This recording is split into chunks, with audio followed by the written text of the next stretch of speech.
바라만 볼 것인가? Save the world. Hit. All right, everybody, welcome back to the Naver KeSPA Cup here in the Nexon Arena. We just witnessed Anarchy take an absolutely dominating win over Najin with their new, a little more controversial, a little less experienced lineup, and I'm wondering, as we come to this next game, who they've decided to bring in. It looks like it might be the same team.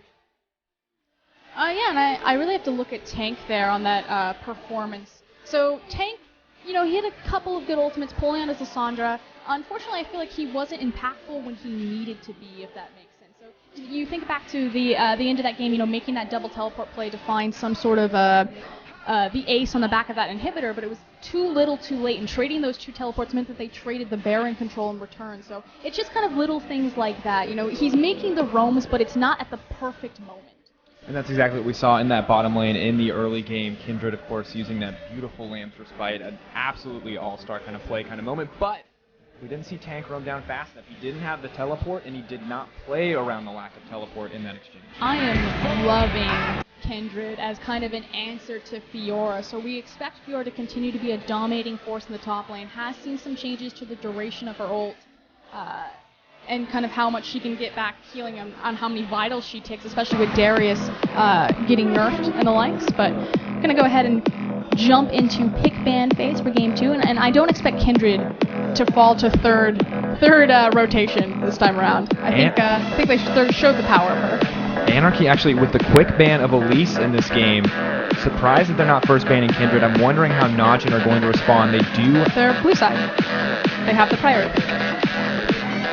Definitely. That threw me off. I'm not used to it's swap. The swap. I'm not a huge fan of the fact that I can't see their summoners. I was like, oh, he took Twisted Fate. Does he take double or take TP with it? Guess I'll find out in game. But we do get to see their beautiful faces, and I love their faces. And some great fan signs. Hey, look, Kindred was banned. She's embarrassed that it made it through first game. I think that's what the duck of shame was. But of course, Kindred and Lulu taking off the table. That Lulu ban remaining consistent, an interesting choice given Mickey, not really Mickey's champion, and a triple ban out here. A triple jungle ban against Peanut. I didn't see who the jungler was. I'm hoping it's still Peanut. Elise, Rek'Sai, Lee Sin, Kindred. So 4 junglers hitting the bench. This is such a huge shift because previously when these teams would play against each other, it was all about banning mid laners, and now with Kindred in the jungle, it seems like it's changed the entire dynamic of pick bans for both of these teams. Kalista, the final ban, no more objective control for Anarchy. With Peanut in the jungle, so you are correct. Historically, or at least last summer split, Anarchy versus Najin, it was much more a priority against Goon's champion pool. So the fact that Tank and Peanut are in the lineup for Najin has completely changed up Anarchy's draft phase and strategy going into this set. Now again, they split 1-1. Anarchy won the first best of 3, then lost the second best of 3 for the LCK summer split, and it's going to be a first priority pick of Nidalee, so taking away another jungler. Grag is still left up. And of course the instant response on the opposite side, the Ryze and the Tahm Kench. The Ryze. Kench, of course, very powerful. Didn't get to see too much effective use in that previous game, but Ryze making it through. This could be devastating. We've only seen Faker find real success, but it seems like every team is ready and willing to pick up this champion. Every mid laner is practicing Ryze. I am so on the Ryze hype train, not just because of Faker showing the true strength of this champion, but it just... the fast push strategy. I feel like the fast push strategy is the way to go about it. We saw Anarchy last game take the first initial 2 towers, and then they translated that into Dragon because they just had so much objective control with Kindred and Kalista. Ryze is so good. Now that sounds weird to think of him as kind of a fast push champion. You would think that would more fall in line with the Zir with the poke, but it's the terrifying presence of Ryze and Veigar as a team is sieging when they walk up to a tower because they have that targetable CC. And the double teleport, yes, Ryze would like to take the ghost because it helps him with his kill pressure, since he's kind of a low mobility mid laner. I mean, he has his movement speed, but the double teleport to B bottom to B top to offer another snare, especially if you chain it like Faker, is absolutely disgusting. And if you're taking early towers and you're sacrificing your dragon control to take the early towers, Ryze loves that. He wants to fight for the 3rd dragon. That's when he hits his power stride, that's when he hits his power point, and that's when he's going to dominate you. Anarchy, of course, trying to avoid that domination by locking in the Alistar and the Gnar hard CC. Appears to be their remedy for what we could call the plague of Ryze, I would say. For those of you who did not get a chance to watch Worlds, absolutely devastating, like you said. The ability to dive towers at will, constant threat. But the pick that I want to talk about here is this Nidalee. Lyra, not someone we considered a carry-style jungler, but after having such a successful performance, looks like he just wants to repeat again and again as he gets Nidalee first here. And on the second side, speaking of Nidalee, we knew that left Gragas open. So we know what Peanut's going to be funneled into. Again, more of a carry-oriented style of jungle. So Anarchy maybe prioritizing, again, that denial, taking away another carry-oriented jungler with that Nidalee as opposed to prioritizing the Gragas, which Lyra has more experience on. So Lyra changing his identity, but Anarchy kind of staying true to their denial in their draft phase. Interesting here is Anarchy walking their final 2 picks, Vayne and Twisted Fate. This is a new page in the book for Anarchy, the Vayne Alistar lane, not something we've seen in a long time. Feeling this chance-like music. Yeah, this is pretty jamming. Ryze. So I got the LGD prediction wrong, but this is my new prediction for this tournament. Ryze is must pick or ban. He was banned the first game. He was picked this game. Continue to see it.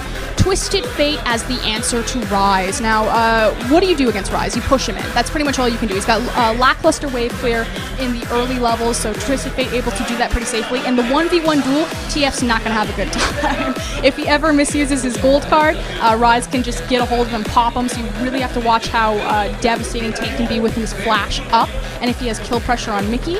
Again, though, if Ryze chooses to take the teleport because he can, he doesn't have to take Ghost. I expect he'll take it to keep up with the Twisted Fate Destiny teleport that Mickey ran last game, but TF's able to follow that up as well because he's also bringing his hard CC with the gold card. And this is an interesting shift once again for Anarchy. Mickey remaining as a more supportive player with this TF pickup. Vayne in the bottom lane for Sangyun, not one we would normally see in his hands, not considered that more hyper carry style player. We know he enjoys playing it, but it's not something that he's seen a whole ton of success on. Has to go toe to toe with OQ. And while he may be stronger in the early game, that Kog'Maw will be absolutely lethal as we move further and further along. Well, so will Vayne. A little bit harder to fight the Kog'Maw when there's a Gragas and a Ryze standing next to him. It's going to be another Lissandra pick, so is this going to be Ryze up in the top lane? Or is it going to be in the hands of Tank in that mid lane? So this is a matchup that I've actually seen a few times. And the one nice thing about Gnar into Ryze top lane is that you're relatively safe to just stay away from him whenever he procs his passive. And at level 6, if you can find jungle pressure, you're usually comfortable to go into Mega Gnar and just CC lock him to the point where he has really no response time, especially when backed up by a Nidalee. However, you have to get the jump on him, which is just never a comfortable situation. Flashes have to be blown, and it just doesn't seem favorable overall. Of course, we're going to have to find out how these team compositions work out as we move into Game 2 here at the Naver KeSPA Cup. We'll be right back in just a minute, guys.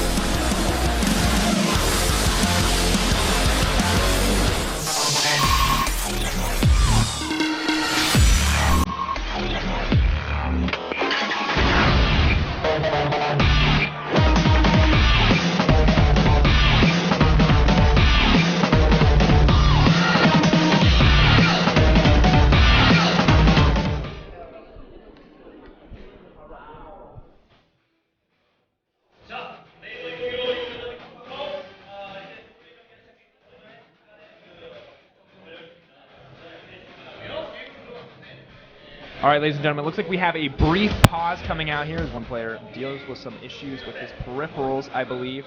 So, I kind of cut us off. I started us on this tangent right as we were coming into the game. The Gnar versus Ryze. The Gnar versus Ryze, but at the end of the day, I don't think that's the matchup that we have to worry about. I think once again we need to look towards the jungle. We've seen what Lyra can do when he gets ahead in the early game, and I'm just excited about Nidalee. I'm not gonna lie, I love Nidalee as a jungler. It's the jungle's impact on the top lane. Anytime Ryze is in that top lane, just because it is an elongated curve form. Again, Ryze isn't the most mobile of champions, so it takes him a lot longer to get back to safety. So expect to see pressure trying to put him down. I'm really curious if they're actually going to look for a lane swap. I would expect it just because Ryze doesn't double jungle very well, at least not as well as Gnar is going to. But like you said, it's not a terrible matchup for Gnar if he wants to take that into the 1v1, but the Kog'Maw into Vayne be a little bit rougher. And taking a lane swap, putting Sangyun and Snowflower up into the top lane would unlock Snowflower to roam around on that Alistar and to try to make high impact plays. How do you feel about the 2v2 matchup between them? Alistar, not normally known as a very aggressive early lane support, has a headbutt pulverize for jungle pressure, but or with jungle pressure, but on his own, not really dishing out a ton of damage. Who do you think wins? Let's just talk about just supports. Tahm Kench versus Alistar in the laning phase. Who do you think is more impactful? I mean, Alistar's going to bring... that's tough. I'm actually going to have to give it to Kench just because I think he's just overall a better chance. It's hard. Maybe not a better. I feel like in lane, he just has so much more reliable ways to dish out damage. And I mean, he's more protective of his AD carry. He's still going to bring, decent CC with his slow, as well as if he's able to gobble you up, lick you, hit you with the tongue action. I love that I get to say that on a broadcast. An acquired taste. So it looks like actually a microphone issue. We want the players to be able to communicate. We move here into our second game. Everybody looking pretty cheery on this Anarchy lineup. Pretty happy with that. Super cheery. It's a great way to start a series. Because remember, these guys, even in the regular season, 3-3 in games, 1-1 in sets. And so for Anarchy to come back strong and to take their first game with confidence, that's a pretty huge showing for a team that only finished in 8th place. And Anarchy, like you said, they finished in 8th compared to Najin's 5th, and so clearly Najin or Anarchy are the underdogs coming into this. But looking at the matchup, I had good money on Anarchy coming away just because they were running that standard 5 roster, that they weren't, trying to mix things up, kind of flex, strut their stuff. Again, it kind of just goes back to the mentality of the tournament. What are the implications of this tournament? How are teams going to take this? Is this going to be, super serious, run the competitive roster, or is this going to be more kind of a stretching period in the off-season to kind of figure out where everyone's falling?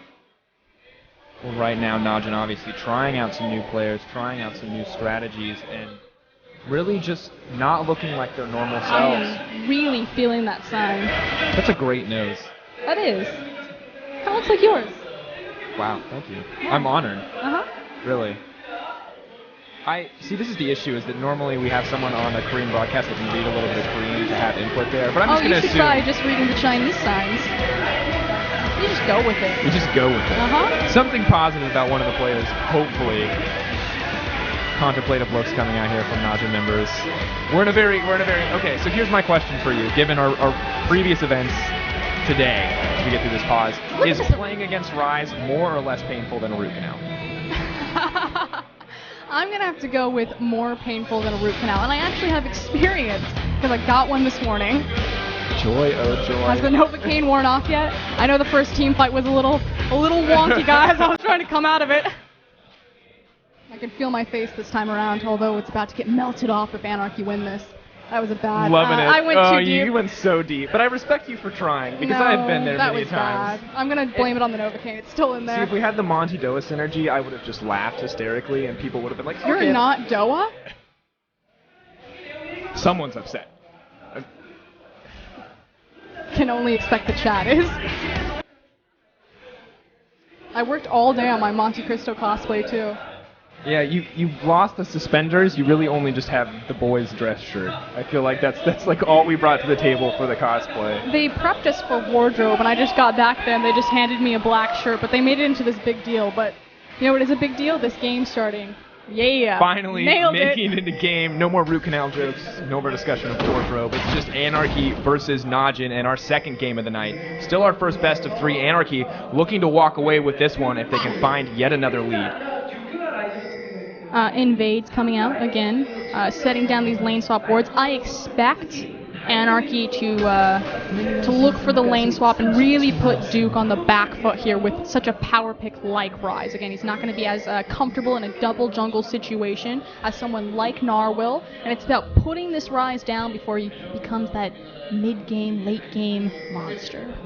Looks like we may have a lane mismatch as Vayne and Alistar head towards the top side. Tahm Kench and Kog'Maw on the bottom. Duke once again spotting those lane swap wards, but unfortunately, since he is not Fiora this time around, won't be able to take that one out and get himself a little bit of a gold advantage.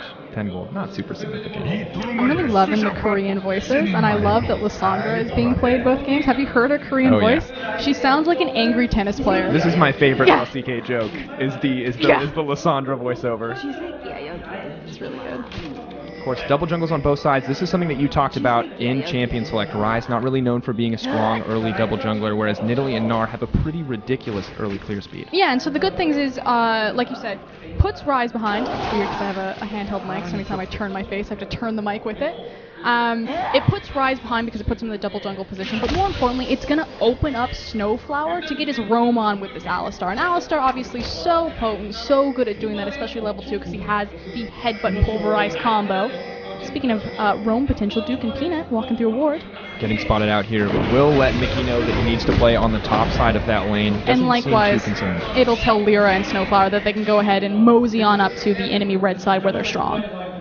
Pure moving in to help secure this jungle. They want to make sure that they get this res buff.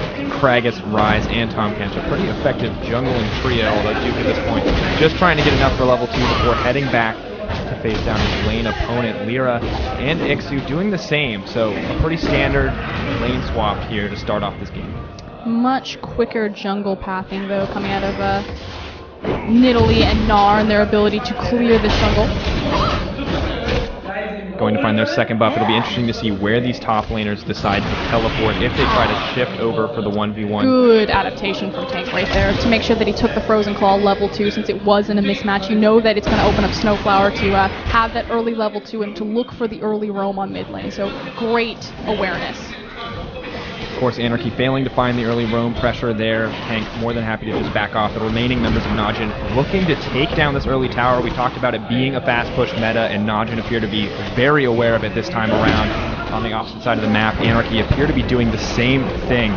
Although Nidalee not contributing yet, that Primal Surge will be incredibly useful for taking down those towers. Thing, though, is that, oh, hold on.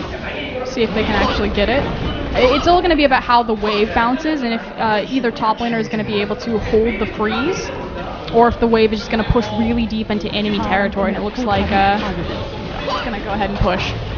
Of course, giving that gold over to Duke right there, as well as giving him a few more CS here. You can see Gnar only at 3 to Duke's 9. Not going to be a huge disadvantage at this stage of the game, but an early tier for Ryze could be absolutely devastating as you move further and further along. Tank looking a lot more comfortable this game. But it's the differences about where the waves got set. So look at how far Duke is going to have to be extended. On the top side, because one creep was left, that meant as the red side minions came into the wave, they started focus firing one creep. So that red side wave is going to push into the top tier tower, which makes it that much safer for Ixu to be up there. So advantage to Anarchy. And Ixu wasn't too concerned about gank pressure when he was on that Malphite. Has to be a little bit more careful as this Gnar, mini Gnar, just incredibly vulnerable if you can find any form of hard CC. And when you're against a Ryze, there's always more hard CC. With Anarchy translating their bottom lane to the bottom side, however, they will get superior dragon control. We'll see when they pull the trigger on that. Peanut and Pure, of course, getting spotted out. Ixu going to know that he has to stay under this tower if he wants to stay alive. May need to back off here. Adaptation. This could be the dive coming in from Najin. Yeah, this is so perfect. So they know that the wave's going to push in, so they either need to reset it or make the dive. So this is a great adaptation and call from Najin to kind of counteract the fact that Duke cannot be farming bot lane. Pure, of course, walking in here. Tom Kench may not be lethal in those teamfight situations, but even at early levels, with very little items, can just dish out so much damage. The threat of an acquired taste, forcing Ixu to back off. The remaining members of Anarchy going to step up here, but that tower taking an immense amount of damage for nothing on the side of Anarchy. And we're going to see if they're going to continue to whittle it down. Now Duke making his teleport, going to go ahead and catch the wave in the bottom. So Najin with great adaptation, again, moving their members into the top side of the map and threatening the dive, but more importantly, getting a ton of damage on that top tier tower. Sangyun will do his best to damage the bottom tower as well, but it's incredibly difficult to push in there. Duke, of course, despite the level disadvantage that he finds himself at. Disadvantage. Ixu is sitting at 11 creeps right now to Duke's 23. Duke, of course, given a lot more farm in that early lane swap to fast push on the tower, making sure to give all that CS over to Duke. And this is the difference between these two teams. We talk about it time and time again, is where they want to put their gold. And it looks like Najin very aware of the carry potential that Ryze has. Small trade going down here, but really no kill pressure for either of these guys at this stage. Yeah, just a great recovery from Najin. Duke has his tier, you know, before the 6-minute mark, so right on time for that. Again, making sure that they're getting the farm into this Ryze, and now the wave's right in front of his tower. His tower's still relatively healthy, so a bit scary to dive a Ryze, as Duke I say could be in trouble. Sangyun not going to follow up with the flash. Doesn't want to get greedy. Knows very well what could happen if he gets chain snared under that tower, but is going to force Duke back, and Duke not having a TP to make it back to that lane means he's going to miss out on an immense amount of CS. frankly just a mistake. No reason for Duke to really be that far forward when the wave is pushing into him anyway. Just wait for the creeps to come to you and farm safely under tower. I mean, the threat of diving Rise is terrifying just because of his hard CC underneath that tower. But, you know, if you choose to fight 5 feet off of it. Peanut and Lyra walking past each other in the jungle. Lyra not going to move down to pressure that tower, not going to use that Primal Surge to push any further. More than content just to give the farm over to Vayne. Not a massive difference between these 80 carries, but, I mean, as you said, just a little bit of sloppy play here coming in from Najin. Very confident in the early game to find a lead, but now Rise is falling behind due to just some over-aggression here on the bottom side of the map. I was all about the compliments. You know, I really like Najin as a team, starting to watch them just because of the raw mechanical talent that they have in their lanes, but unfortunately, some of the more high-level macro plays, at least consistently, they tend to fumble. So they have a very up and down polarizing performance. They're either brilliant or they just kind of, you know, wash away for the amount of talent that they have. We'll have to see if they've figured out a better macro strategy with these two new players, or if they're just going to have to focus on, you know, taking it back to the basics with a basically new raw roster. Mechanical strength. Back the to Najin way.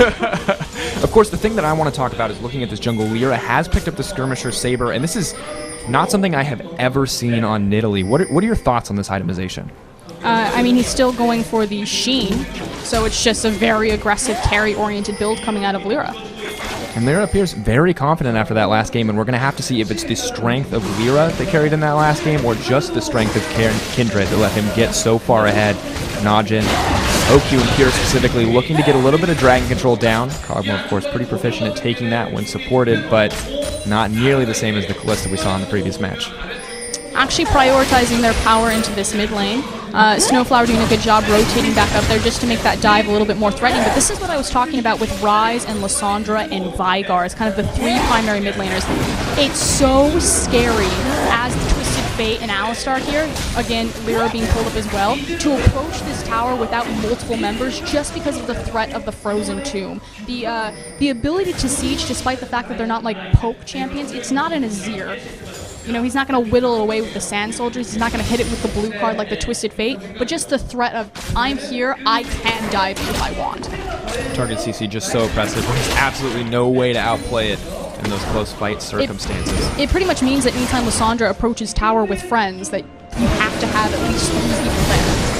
Of course, on the top side of the map, while Najin may not have been able to find the tower as Anarchy used the majority of their resources to push off, there is now a massive CS lead in the favor of Duke, a player known on occasion to hit that flame horizon. 39-60 now, 10 minutes into the game, shifting back and forth so rapidly, but Duke with a massive advantage nonetheless. How long have you been sitting on the flame horizon? Just literally just want to say it every time I get the opportunity. I want to see it. Applying pressure onto the bottom side of the map. Again, with the bottom tier tower down in favor of Najin, they do technically have more dragon control just because their bottom wave will be that much more oppressive, pushing in and holding Vayne down there. So they're going to go ahead and transition into that since they have the vision of the AD carry.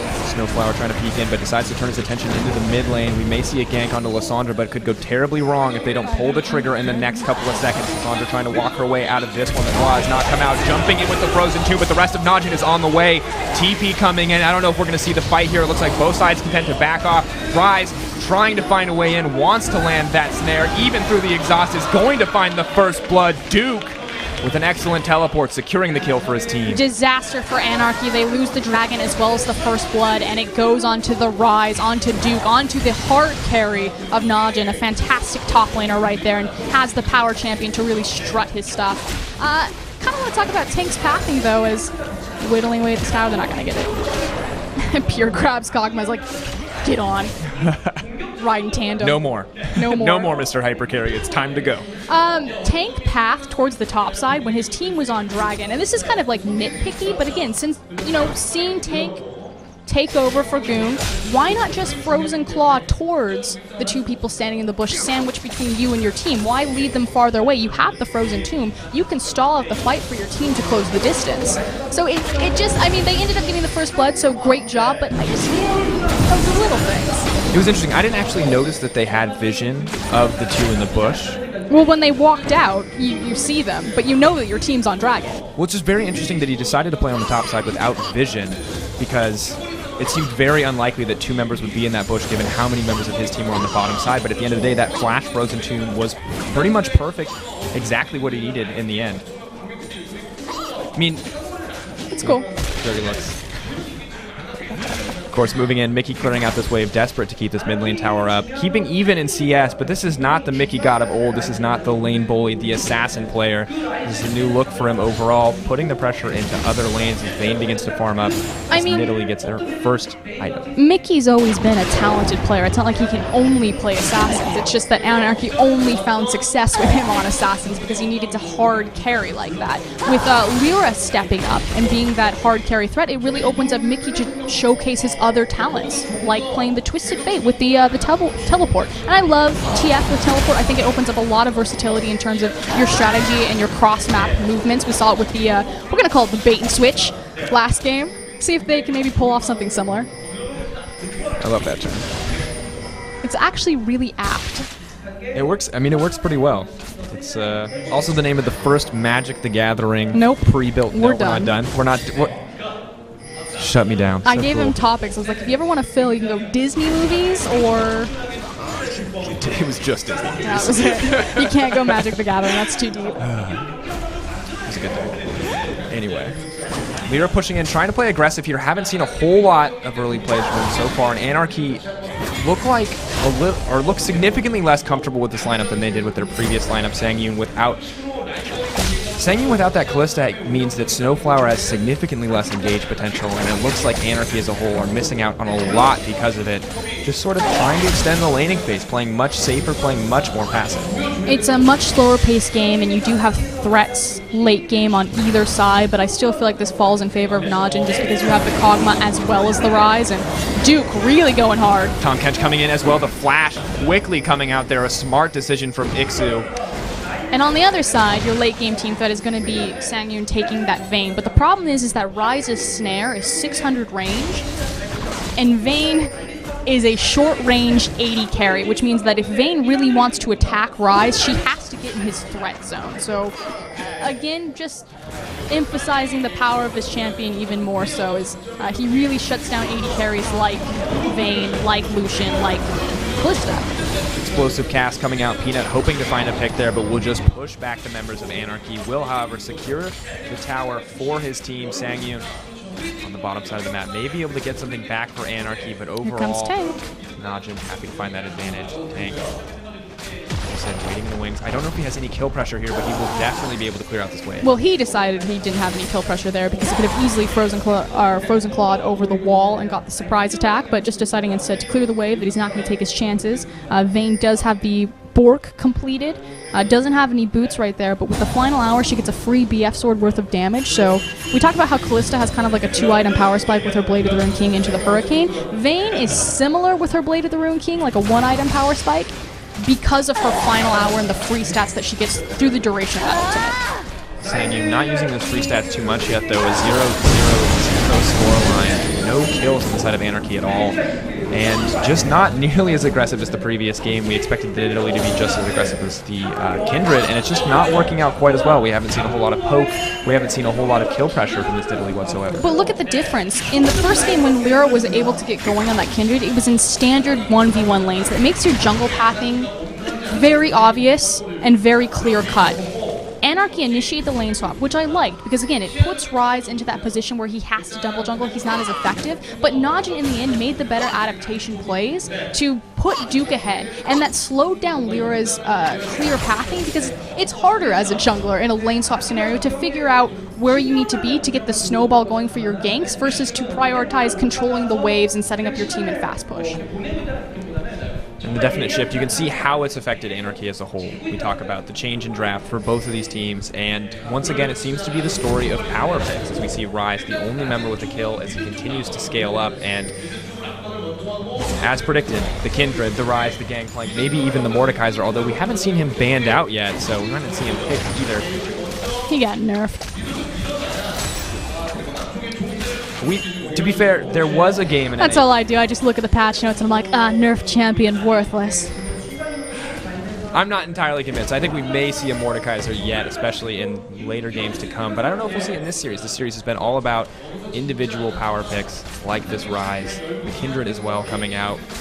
Both teams, though, not looking to get too aggressive. Anarchy posturing around the mid lane, potentially hoping to take down that turret. I don't know if they have the resources necessary to do so. I'm looking for a 5v5. They do have the teleport up for Ixu. I really wish my item screen would come back down so I could kind of check on who's ahead in terms of their itemization and breakpoints. It'll come up one day. Aggro here. A few shots will go on to the members of Najin.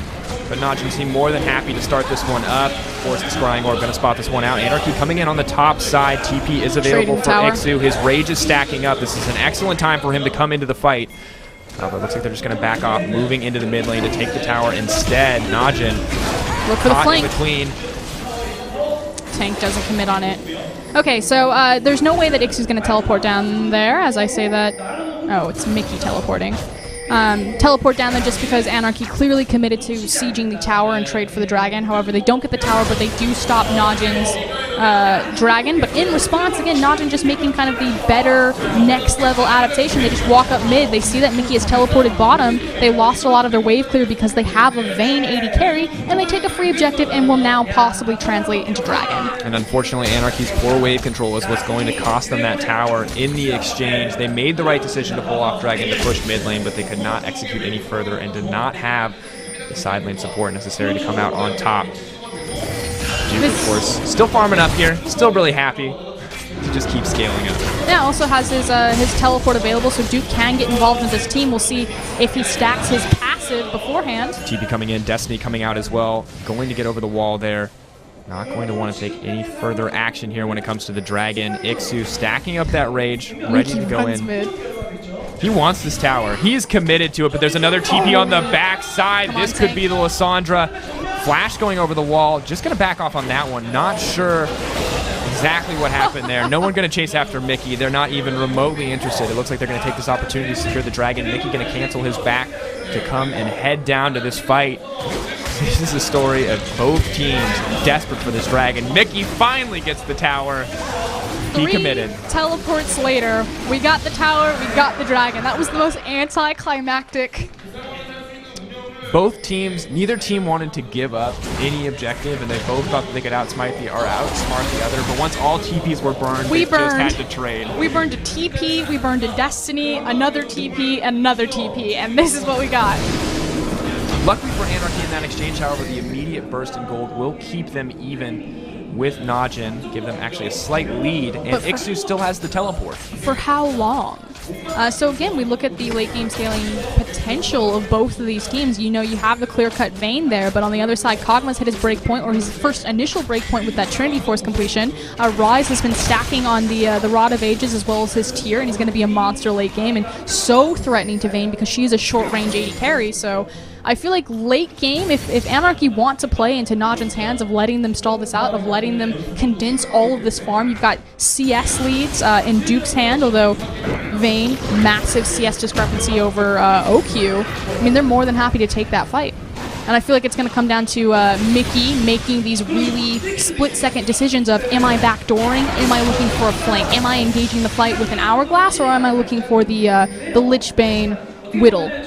He's got his Hourglass complete now. And Mickey, of course, a player that's very used to making those split-second micro decisions when it comes to playing Assassins, when it comes to those individual trades, but can he do it on a map level? On the macro level. Thank you. Yep, it's a big question. Tank could be in trouble here. Lyra coming over the wall. I'm not sure if they want to commit onto this one, but they're going to do so anyway. Snowflower using the ult, coming in with the spear. Tank, no hope as he gets locked down by the Condemn, and Sangyun grabbing his first kill as Mickey takes down yet another tower. And the Frozen Tomb couldn't even come out for protection right there. Great juggle of the CC from the displacement into the Condemn. Never got a chance to react. Excellent tower dive coordination once again coming in for Anarchy. It's something that they showed last game as well, and this is really impressive from them overall. Anarchy are good at skirmishing and making these picks just because, again, on the back of Mickey, I feel like he has a great, he's an assassin player. He's got a great feel for that, but I wouldn't quantify Anarchy as a great tower diving team. I think it's more of like a 50-50 on that.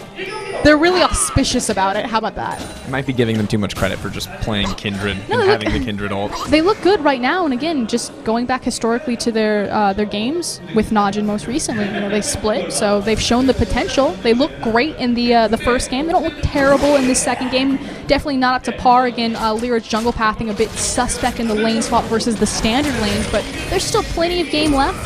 Nice flash.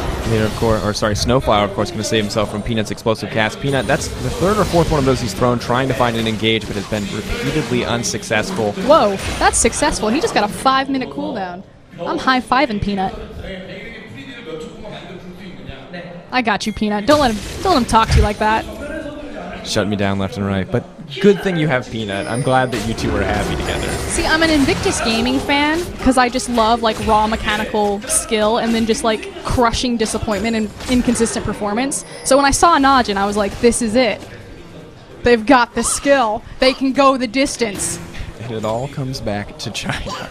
Of course, Ixu here in the top lane, trying to actually successfully making up the difference. I was too eager to talk about the Flame Horizon, and now it appears that Ixu has made up for the disparity in the laning phase. But look at this itemization. All magic resist, Merc Treads, Hex Drinker, and Banshee's Veil, the items in his inventory. Yeah, he's really tanky. I'm looking at right now the item breakpoints pretty much across the board. You've got 2 Zanya as Hourglass is complete. Speaking of tanky, on the opposite side, Lyra, not tanky at all, does have the Hourglass, but that is a full carry Nidalee, and Lyra is really showing a different form. He is no longer just an extra summoner for Mickey in that mid lane. He is stepping into his carry role in Anarchy. And it's clear from his build path that he did not anticipate pushing the game this late. Much more interested in finding an early advantage when we see Nidalee in the hands of junglers like Tracer. From Jin Air, a team that likes to play the long game, he will always go for that Rod of Ages. This is a very different build path, very different style of Nidalee from Lyra. Yeah, looking for... I mean, with the flat AP as opposed to the scaling the Rod of Ages is going to give you, just because you have the... Could be in trouble. Destiny coming out. I don't think they're going to try to find the team fight here. Najin backing up as a team, not looking to leave any openings in their ranks. Although they're going to try to find the engage. The flash going to keep them safe. Perfect Zanya's Hourglass. Peanut on the front line. Sangyun on the back, though. Not going to find anything. Mickey making sure they can secure something, but Pure is just so tanky on the front lines as Duke rips through Anarchy. Absolute devastation. Ixu trying to find something back, but Mickey is untouched. It may not be enough. Duke trying to move forward, may not get the opportunity, but at the end of the day, he's trying to buy time for cooldowns. Back off. Oh, the Zanyas! Not going to be enough. Mickey finally going to go down. Rise 2-0-3 at the end of that fight. So close. Beautiful trigger pull from Najin right there. That was exactly what they needed to do. Again, not the best execution in terms of kind of target priority in the middle and the chaos of the team fight. What was Mickey thinking? He pops the Destiny so Anarchy see where Najin are. They do a beautiful job clumping up to make sure that no one can get a flank, but then Mickey shows himself on the bottom side of the map. Check out where TF is. He's in full vision of those creeps. They know right then that it's a 4v5 and Tank pulls the trigger. Absolutely beautiful. Tank Zanya's flow is just absolutely perfect. And Sangyun getting a decent amount of damage, but Peanut just knocks him out of the fight immediately. Vayne is a short-range AD carry, and hilariously, Snowflower actually pushed Duke right on top of him, so he immediately locks him up and just pops him like a balloon. The fight does last long enough that Mickey gets involved on the back half of it, because again, the target priority wasn't like crisp enough from Najin, but they still get a great team fight there off the back of Tank saying, Mickey's bottom, this is a 4v5, we can smash them. Excellent decision making and excellent confidence from this newer player, Tank. We were very skeptical about his Lissandra in the previous match, but looking much more proficient this time around. Not afraid to flash in, to use the Glacial Prison, and the perfect Zanyas, not getting hit at all by that Gnar ultimate, not going to get stopped whatsoever, and just creating an excellent engage for his team as a whole. Time to go top lane and leave Dragon open. To be fair, there's no real way that they can contest it at this point. You do see Pings going down for Baron, but there's no way that they can trade this objective unless Najin are just grossly unaware that this is a possible. They should just walk over to it. Again, of course, there is a ward spotting this out, but Vayne and Gnar will do a decent amount of damage in this exchange. They have to be careful, though. Duke is coming in, Pure as well. Destiny spotting out the members, making sure that they have vision, but this may not be the right choice for Anarchy. They're just continuing to do this anyway. The ward is still in the pit.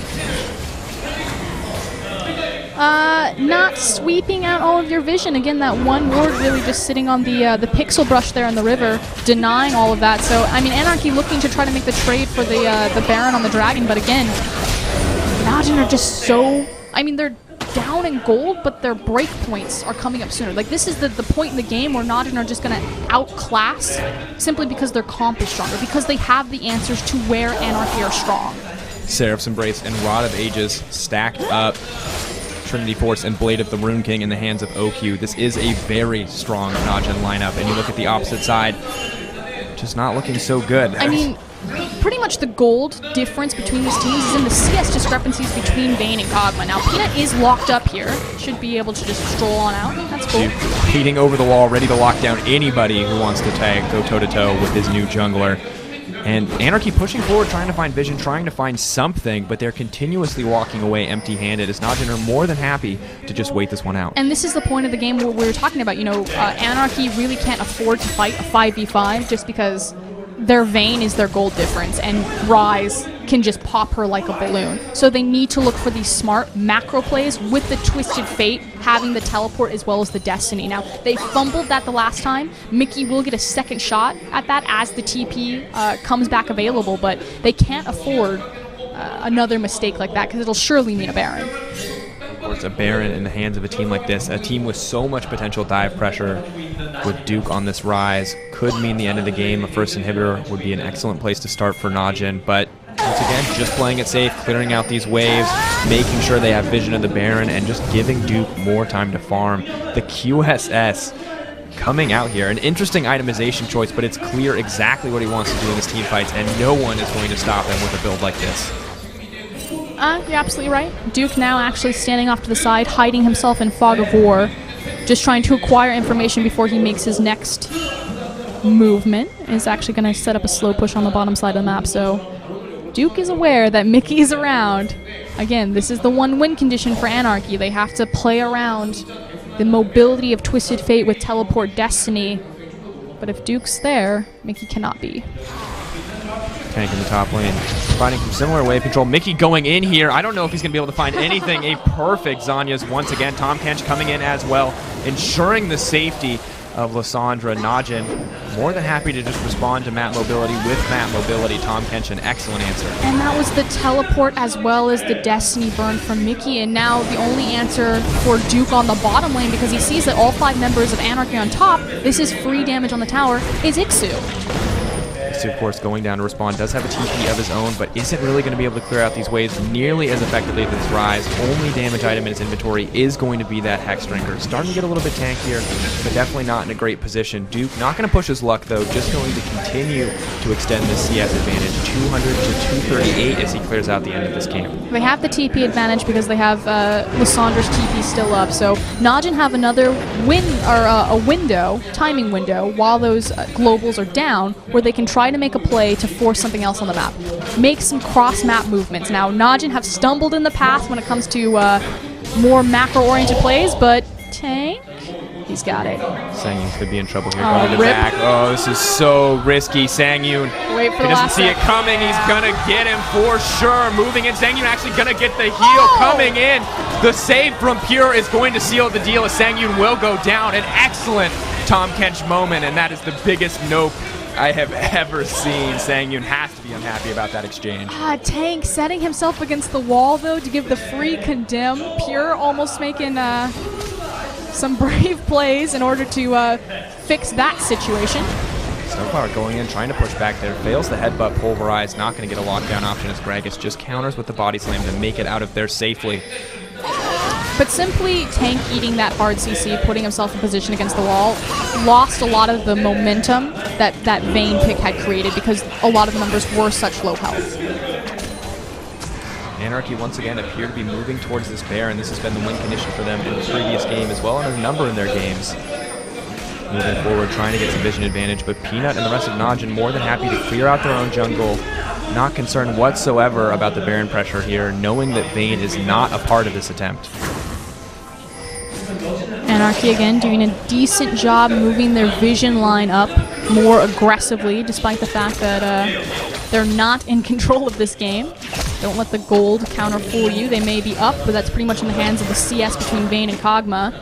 Najin are the ones calling all of the shots and dictating the pace of this game right now, and it's about chasing Mickey around and seeing if Mickey can get a pick. That is what Anarchy are looking for. And Najin, if they can just get a hold of Anarchy, they'll destroy them.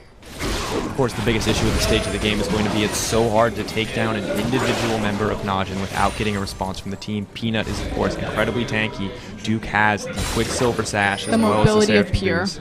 And the mobility of Pure as well. And even if you tried to kill the Kog'Maw, who is very vulnerable, you have the Tahm Kench to just deny that kill pressure, and the Zhonya's Hourglass in the mid lane as well. No individual member of Najin is weak except for OQ, who will consistently be protected by this Tahm Kench. Going in here, though, Tank may try to find an engage. Duke moving forward. Flash coming out. Lyra getting caught out. A little bit too eager to carry this game. Put himself in the wrong position and made himself vulnerable. This will surely be the Baron for Najin. And finally, Najin will secure the gold lead, or at least even it up. But this is what I was talking about. Najin are on the hunt. They are in control now. They will trade Lyra's life for the second tier tower. We'll see if Mickey continues to push forward and possibly get more, but they will lose the Baron. If Najin are smart, they'll make a quick back. Yep, Mickey's going to go ahead and eject out of that situation. Ixu, though, going to try to get something back as Anarchy will pick up their first dragon of the game, but at the end of the day, that is the Baron for Najin. And with Duke and Pure hot on the heels of the lineup as a whole, they could snag this one.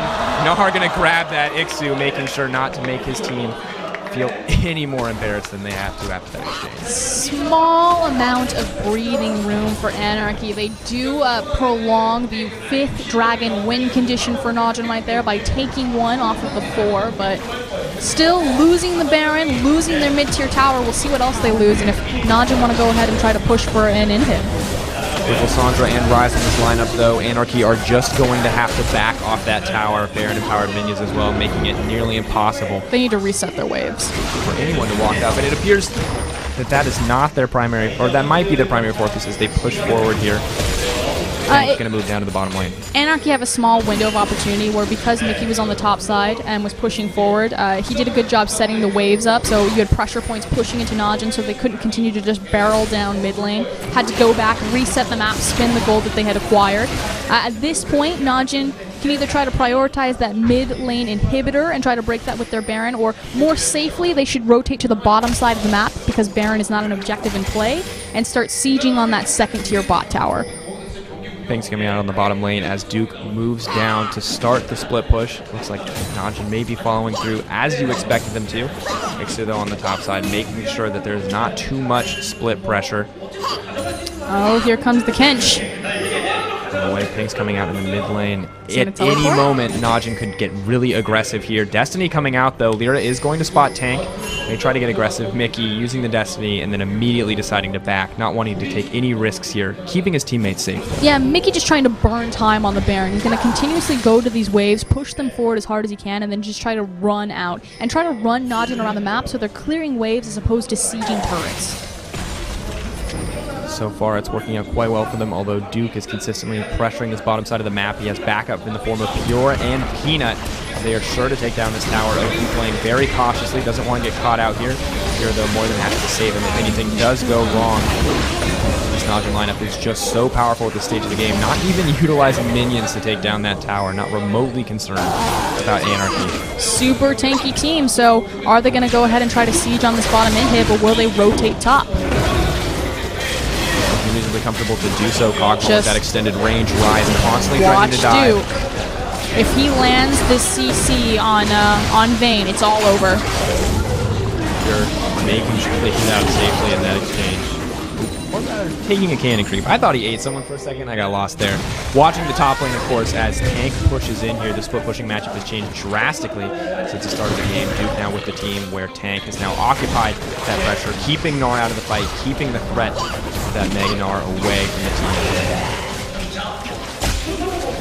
The Baron buff has fallen off, so we'll see how much longer Najin's patience stick around, if they're going to continue to whittle here.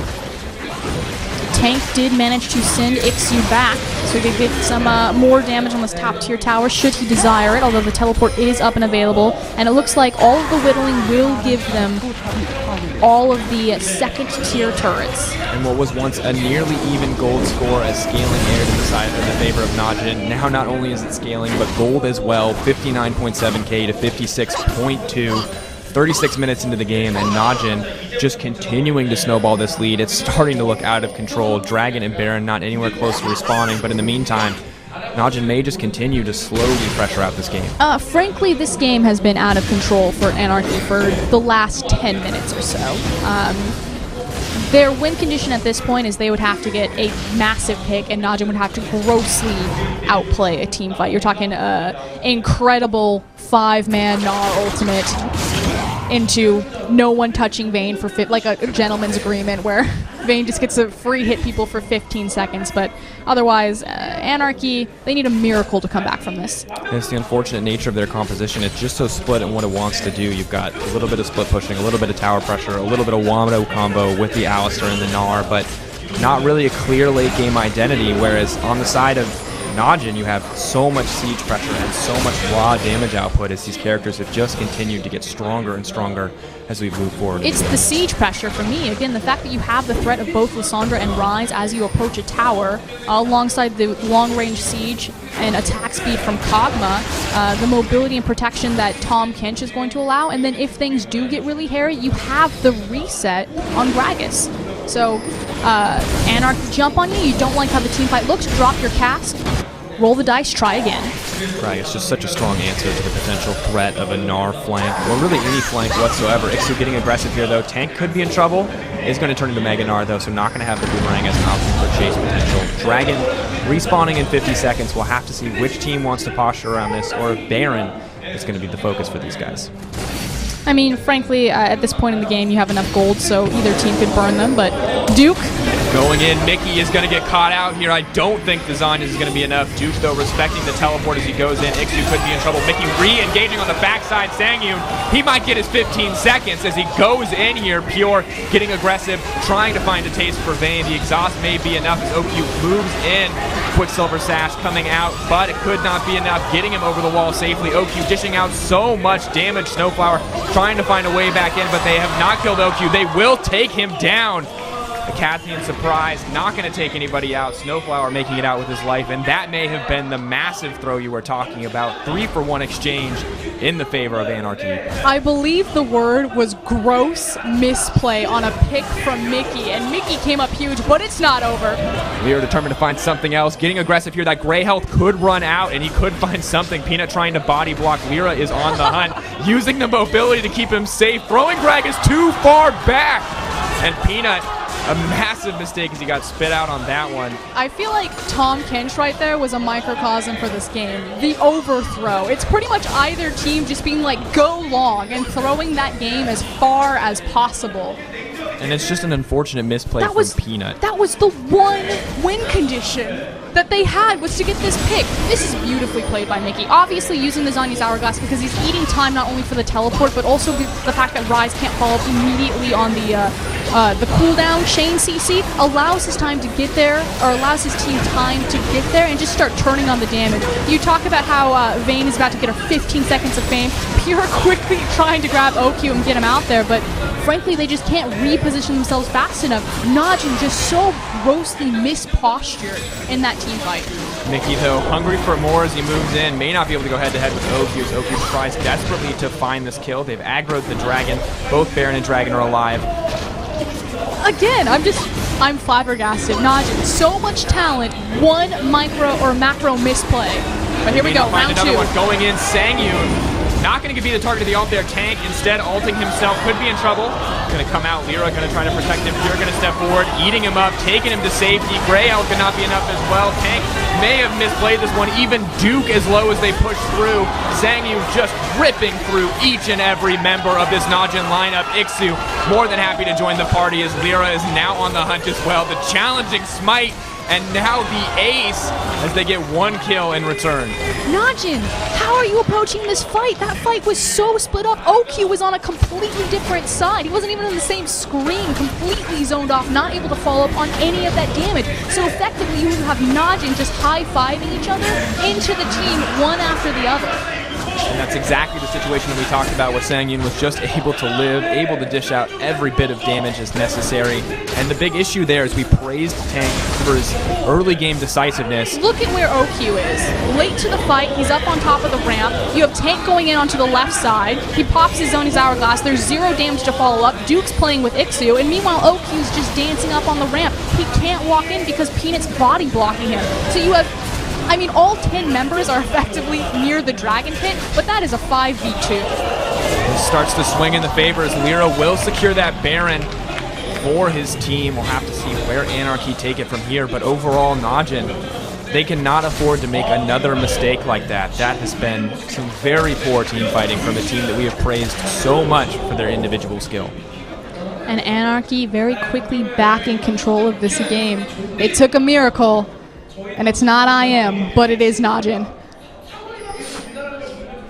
And it's just unfortunate to see this for Najin when we praise Tank for his decisiveness, when we've seen Peanut do so well to not fall behind, to play Gragas, a champion he's not normally considered to be comfortable on. There just seems to be a bit of a miscommunication between when Tank is engaging these fights, not just in this game, but also in the first game. Again, kind of talking about that, you know, Tank is making these plays, he's getting these roams, but it's just not quite on the correct timing. It just looks slightly off, you know, Najin not following up immediately, kind of leaving him out to dry, the Frozen Tomb just not chaining as perfectly as it needs to against this well-oiled Anarchy machine.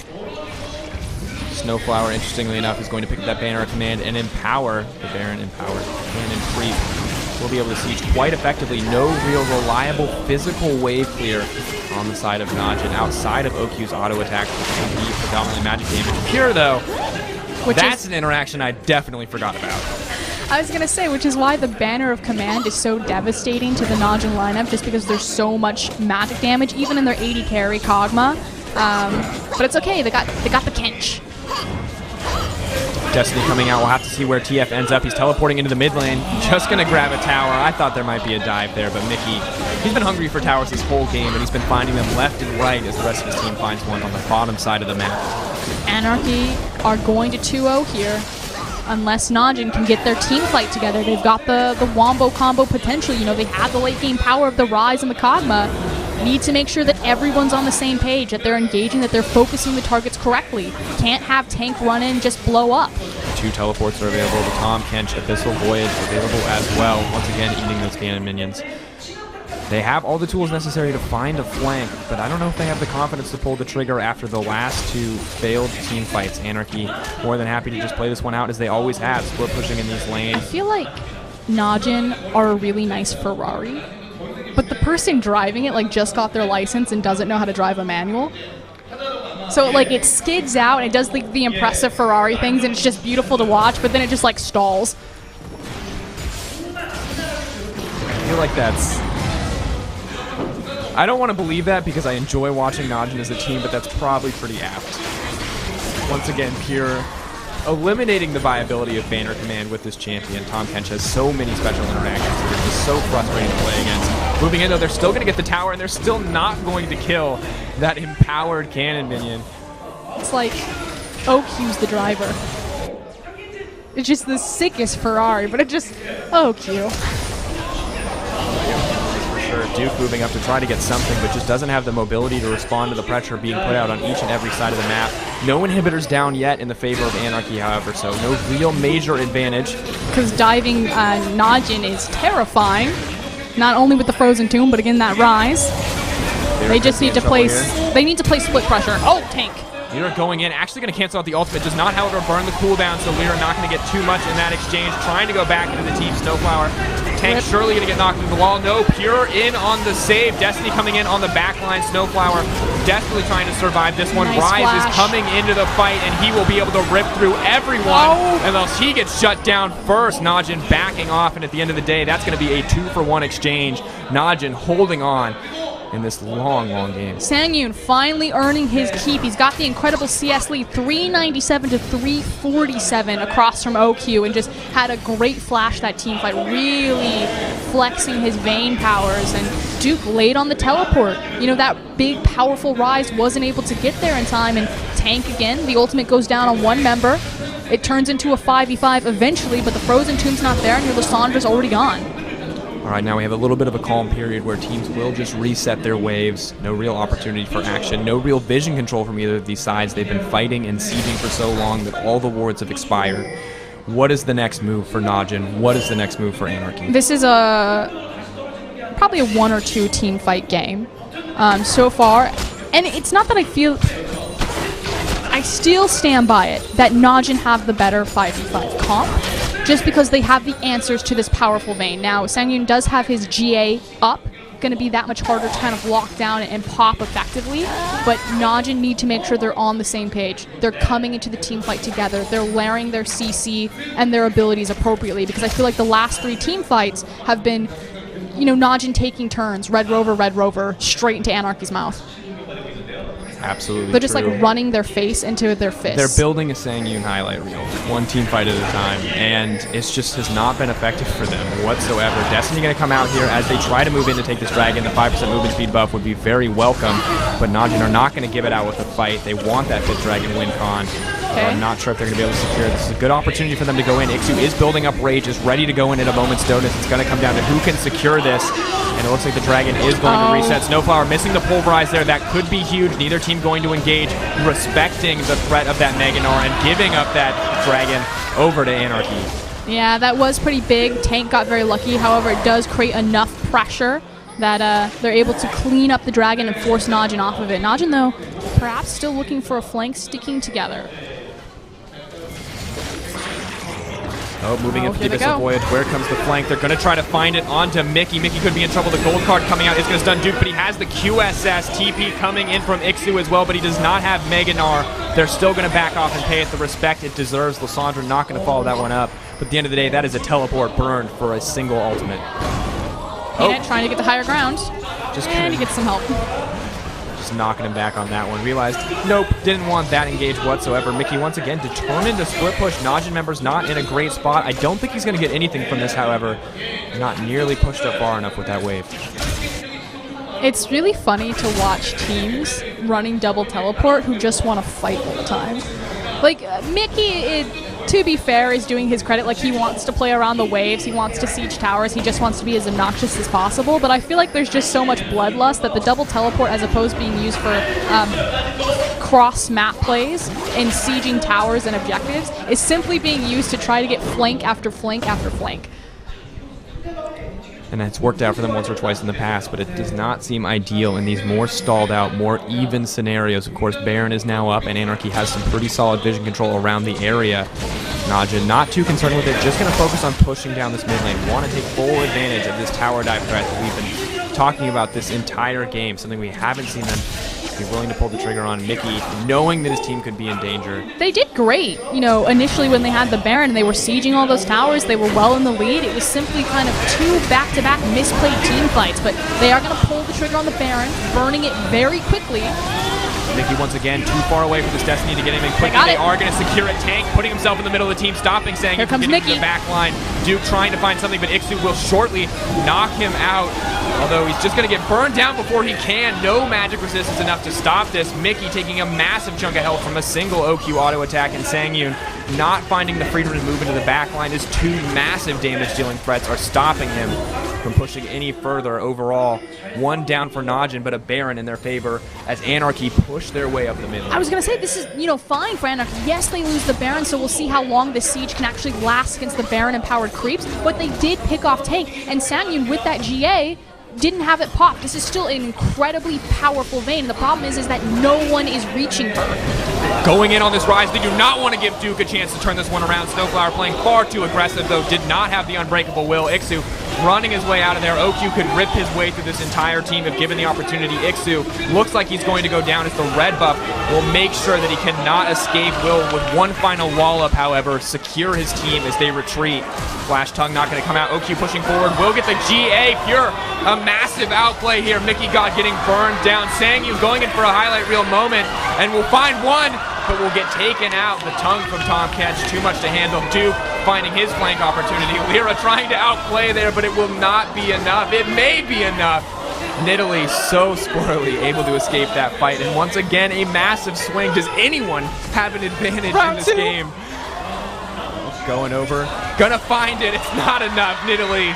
You can escape just about everything, but when everyone is willing to TP to get you, you are going to go down. Najin looking ready to end this game. And in true Najin fashion, they fumble some macro plays in the middle of the game, but on the back of mechanical skill, on the back of OQ, they managed to pull this one out, as this will surely be the 2 Nexus Towers. Snowflower is up. Probably up to 3 seconds. Get up, Snowflower. Nar on the way. He could potentially stall this one out, but I do not think it'll be enough. Kog'Maw and Ryze are just too strong at this point, trying to buy time desperately, but it's not enough. Snowflower is going to go down. One more kill for Duke, and 1 win for Najin, pushing us to a 3rd game. I want to talk about a little small micro point in that last team fight. Unfortunately, we didn't get a replay of it. Pure played that fight beautifully. Yes, OQ was the big primary carry, but I don't know if you noticed, there was a pink ward off to the side in the river brush, and Pure picked up OQ, and he set him in that brush. So supplying him the movement speed to make it to that brush, as well as giving him the tankiness of Tom Kench, but by putting him in the brush, when Mickey God came out of Zhonya's Hourglass, he didn't have vision of Kog'Maw, so he wasn't able to follow it up with any CC, and then OQ immediately blew him up. And similarly, just acting as an excellent frontline, consistently making sure that he was in Vayne's face. If you want to duel my 80 carry, eventually you're going in my mouth, and that's never where you want to be. That acquired taste just so effective when you're able to use that Devour cooldown. And Najin, a very sloppy game from both sides, but at the end of the day, Najin proved themselves superior and pushed it to a 3-game set. Yeah, so we will have this going to game 3. We'll see if Najin